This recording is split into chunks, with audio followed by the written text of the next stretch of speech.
After a long, hard day of cleaning bathrooms for her mum, Alice said, "Why bother?" "I'm bored and mad as ever," as she sat in her room. "Who cares?" said her sister. "Read a book or take a nap." "I'm too tired to read." So while Alice lay on her bed in a dark room, the curtains started blowing and making tall, mysterious figures. Her imagination started playing games with her. With all these dark shadows, she fell into a deep, deep sleep. All of a sudden, she found herself falling down a long hole that seemed to take forever.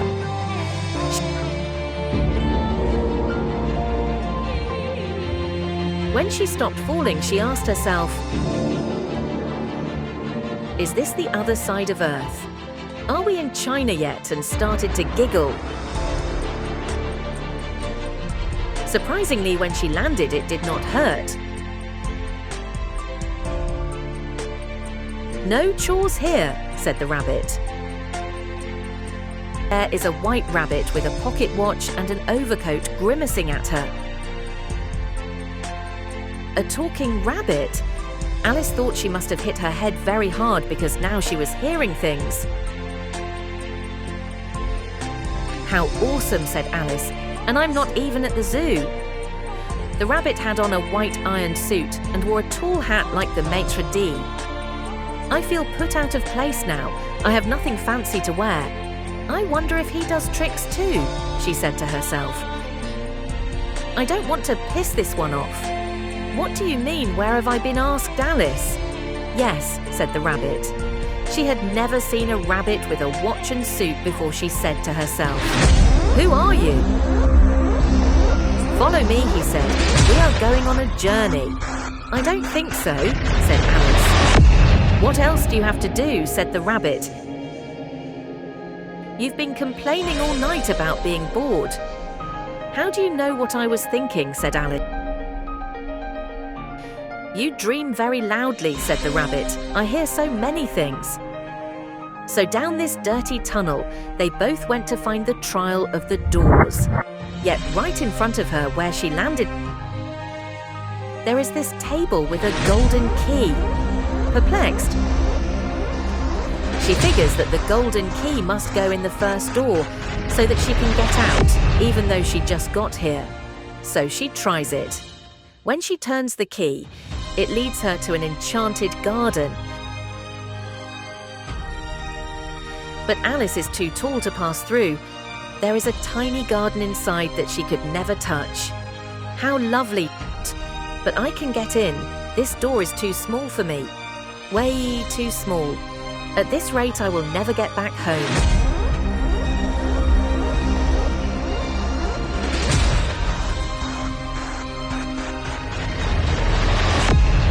Then she sees a cake, with it written on it saying, "Eat me." That's odd, she thought. How would a cake know that I am here? She carefully reads the ingredients to see if it's poison or something bad.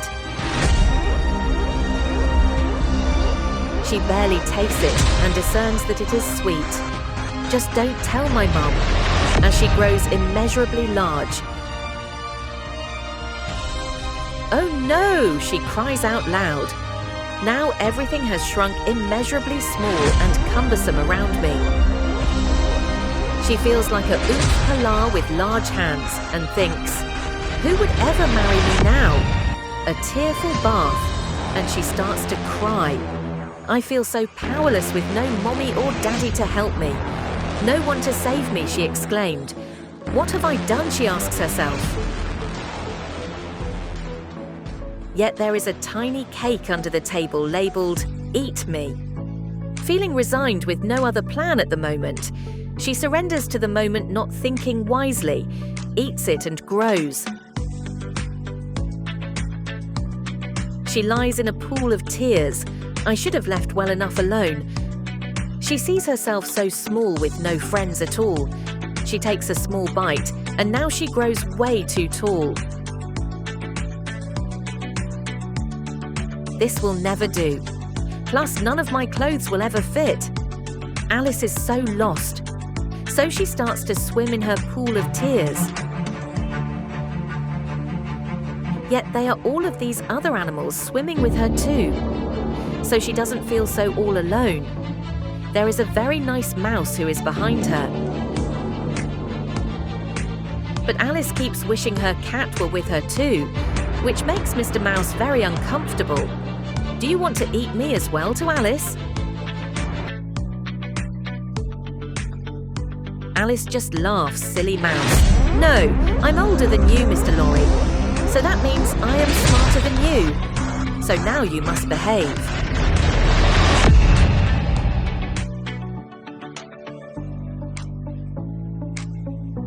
Finally, Alice and all of the animals reach the shore, but they are all sopping wet with Alice's salty tears.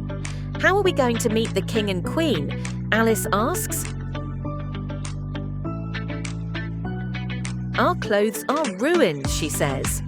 Well, just have to make a run for it, says the mouse. The faster you run, the quicker you dry. It was almost a race.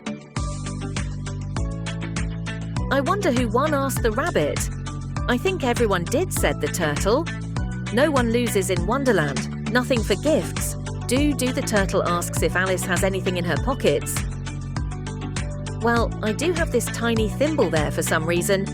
Well, hand it over, says Juju.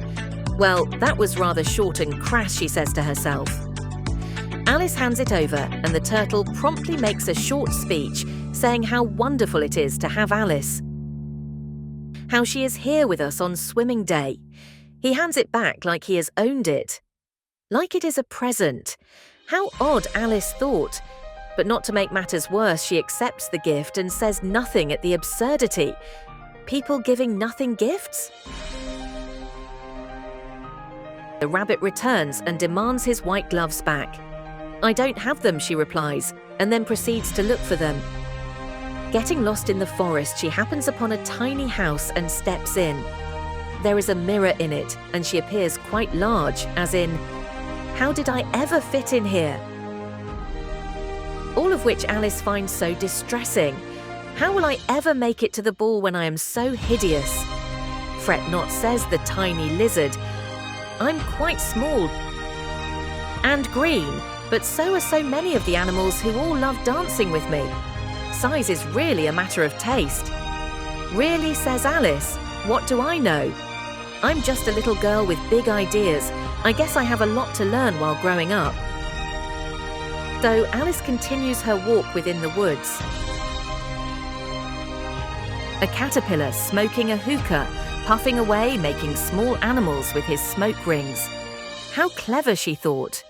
He sat high above in his mushroom-like he had nothing to do all day.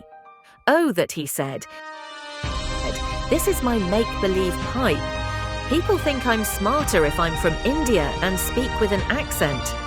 They call that exotic. In the land of make-believe, you can be whomever you want. Whenever you want, it's called using your imagination. Indeed, he had nothing better to do. No job, no prospects, no money or future except one. He told everyone he was going to be a beautiful butterfly someday. While they all laughed at this small, slimy, green, slivering thing, how could he ever become a butterfly someday? Just give me some time, he said, as he lay in his chrysalis snugly like a king. I dare you to write a poem for me, asks the caterpillar. Poems make me grow, or a song from your lips makes me so happy. What says Alice? Because I will change quite seriously if you speak to me in a beautiful poem, or sing me a song, I will become a butterfly. Words and melodies are like that. They can take us 1,000,000 miles away from our troubles, away for the boogie-woogie man, soothing the beast within us, inspiring us all to be. That's what dreaming is for, to see. Dreaming. All the kids do it. It's because they own absolutely nothing of their own. And they get tired of grown-ups telling them what they can and can't do with all of their stupid rules that make no sense. So we have this place called make-believe, that no adult can enter. You have to be tiny and not afraid of failing or falling. You have to be brave enough to try, brave enough to encounter failure, which can happen 3 times a day. You have to be brave enough to stand up, to conquer fearlessly. With that, the butterfly takes off on her own, never to be seen again. She is her own master now. Alice happens upon the trial of the Knave of Hearts, the very tall Queen's personal assistant, who has stolen the Queen of Hearts. Yet no matter what Alice says, it isn't good enough. She is just a cute little girl with curly auburn hair who is having a bad day. Everyone is so demanding, she thought. The bossy queen has had quite enough and orders that her head be cut off for insubordination. Insubordination? What is that? Asked Alice. That's when you are so crass and rude. With that, Alice awakens from her dream in a cold sweat, and she doesn't know where she is until she looks down and sees that she is in her bed. That somehow, she hasn't moved an inch, but 1,000 miles away,